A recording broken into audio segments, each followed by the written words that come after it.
Hello students, this is Shachi. Welcome to my channel Crack Chemistry. In today's session, I am going to discuss a class 10th topic.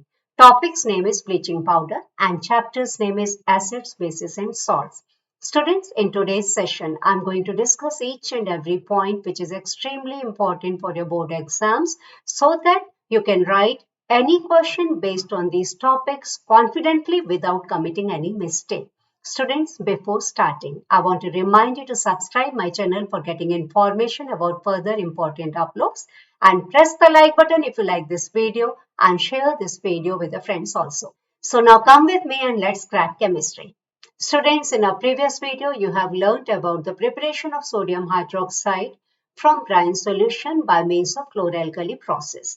And there you have seen that sodium hydroxide is one of the very important chemical which can be obtained from brine solution by its electrolysis. And during the process, you have seen that chlorine gas was also produced at anode and hydrogen gas was produced at cathode.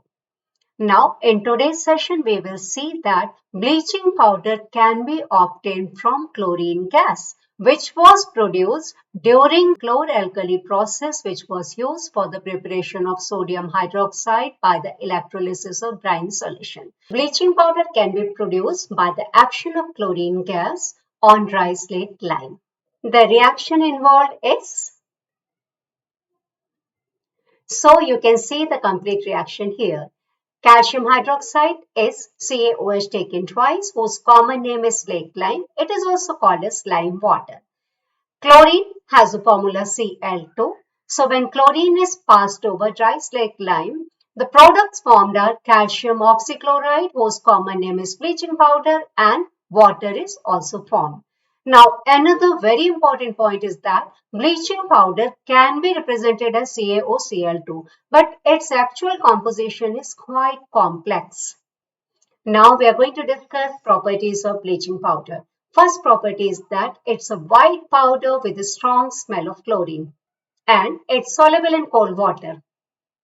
Third, very important property is that it reacts with dilute acids and produces chlorine gas.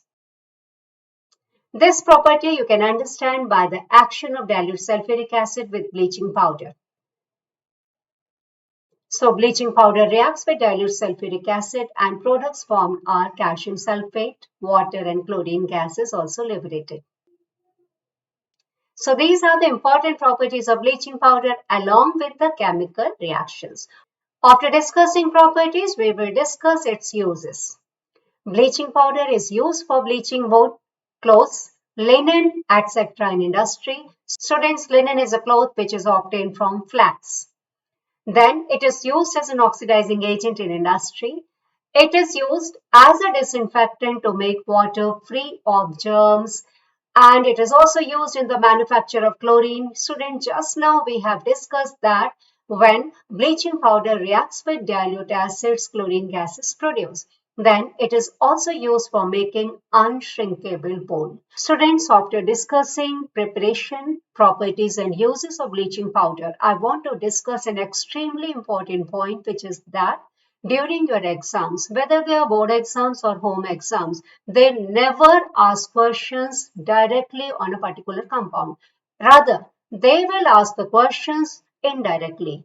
For example, they can ask you a white colored compound X having a strong smell of chlorine is used for bleaching wood or it is used for bleaching clothes.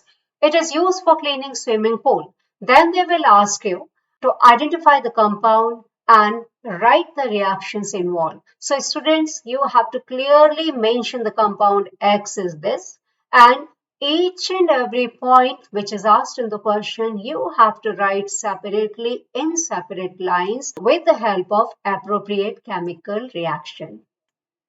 So this was the extremely important suggestion of today's class. Students, thank you so much for watching this video. I hope each and every point is clear to you. Please keep all the important points which I told you while solving the questions. Don't forget to watch my next video. Don't forget to subscribe my channel and like this video in case you liked it and share this video with your friends also. Thank you so much. Have a nice day.